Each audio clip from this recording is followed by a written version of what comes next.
लोणार पोलिसांनी सिने स्टाईल पाठलाग करून आवळल्या चोरांच्या मुसक्या। 19 जून रोजी लोणार येथील विनायक चौकातील कुशल मेडिकलचे चोरट्याने शटर लॉक तोडून दुकानातील गल्ल्यात ठेवलेले 6,500 रुपये चोरून नेल्याची घटना काल रात्री 10:30च्या सुमारास घडली होती। लोणार पोलीस यांनी 24 तासाच्या आत घटनेचा तपास करून आरोपी ताब्यात घेऊन त्यांच्याकडून 7,06,470 रुपयाचा मुद्देमाल जप्त केला व आरोपी कृष्णा सुदाम शेडीदार वय 34, साहेबराव उर्फ बाप्पा पाराजी चाळक वय 50, परमेश्वर अशोक गायकवाड वय 30 यांना ताब्यात घेतले।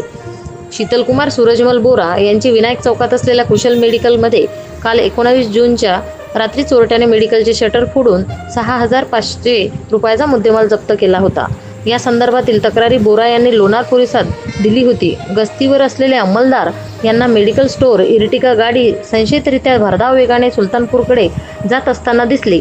त्यांनी सदर वाहनाचा पाठलाग करत असताना त्या वाहनाचे टायर फुटले, त्यामुळे वाहने रस्त्याच्या साईडला दगडावर धडकले व वाहनातील आरोपींनी तिथून अंधाराचा फायदा घेऊन पळ काढला। त्यातील एका आरोपीला पाठलाग करून ताब्यात घेतले। इतर आरोपींचा शोध घेण्यासाठी पोलिसांकडून एक पथक नेमण्यात आले।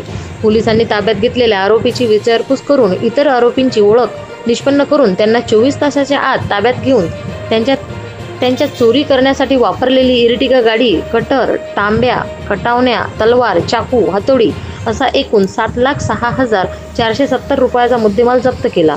सदरची कारवाई जिल्हा पोलीस अधीक्षक निलेश तांबे, अप्पर पोलीस अधीक्षक बीबी महामुनी, उपविभागीय पोलीस अधिकारी प्रदीप पाटील यांच्या मार्गदर्शनाखाली लोणार पोलीस स्टेशनचे पोलीस निरीक्षक Nimish Mehtre, API Ganesh Ingole, PSI Ingale, police head constable Santosh Chavan, Nitin Kharate, Ganesh Lodhe, Anil Shinde, Dnyaneshwar Nikaj, Gajanan Doipude, Haribhau Dhakne यांनी केली आहे। महाराष्ट्र न्यूज 1 साठी संपादक इस्माईल शेख, उपसंपादक रंजना राठोड, लोणार, जिल्हा बुलढाणा।